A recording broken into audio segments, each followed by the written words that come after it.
guys, it's me Lisa and I'm back with another review. Today guys,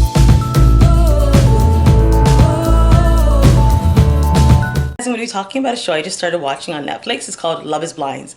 If you haven't watched it guys, I definitely recommend you watch it. Before I get started, I just want to say thanks to all my wonderful new subscribers, and if you haven't already, please like, share, because guess what? It really helps the channel. So guys, as I mentioned, I'm going to be talking about the reality TV show called Love is Blind. I keep saying film because I usually talk about films and shows. But this is a show, but it's a reality TV show. And I'm actually surprised that I actually watched this one because I'm not usually into really watching these sort of dating type shows.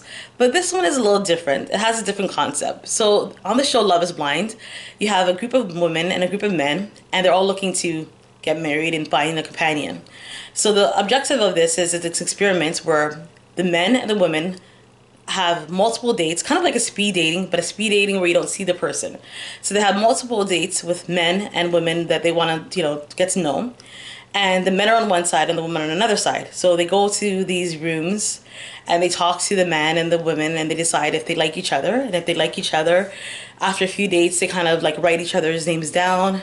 And after they decide that they like each other, they if the man likes her and if she likes him, the man can propose, and once he proposes, then they can see each other.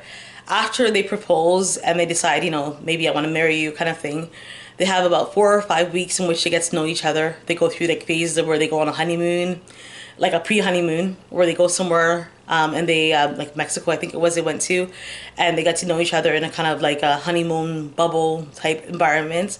And then after that, they move into with each other for like a week or two. And then after that, it's like a week in which they kind of like, tell their parents, tell their friends, and then it's the engagement, then it's the wedding. So this concept of the show is pretty interesting, and actually I was really surprised that there was actually a couple couples that actually made it to the end. I don't want to ruin it for you if you haven't seen it. But I don't know if I really like the show itself, but I don't know if I like the whole idea that a lot of these reality shows do in terms of where they make a mockery of marriage. Same thing with The Bachelor and so many other of these shows that are out there now. All they do is they have people that are just met, and there's this idea that you can fall in love with a person and make a decision as big as marriage within this time frame of just meeting somebody in a matter of weeks. Listen, don't get me wrong. I know it happens to some people, and I'm not saying it can happen, but I mean the percentages of this really happening a lot of the time is not really realistic, especially in the way that they kind of have these timelines in which they want to rush things. Anyway, I definitely recommend you watch it. It's on Netflix right now. It's called Love is Blind. It's a good show. I mean, I'm surprised I got through it. So watch it if you like. Anyway guys, you know the drill. If you like what you seen, if you like what you heard, please like and subscribe and share with your friends. Bye.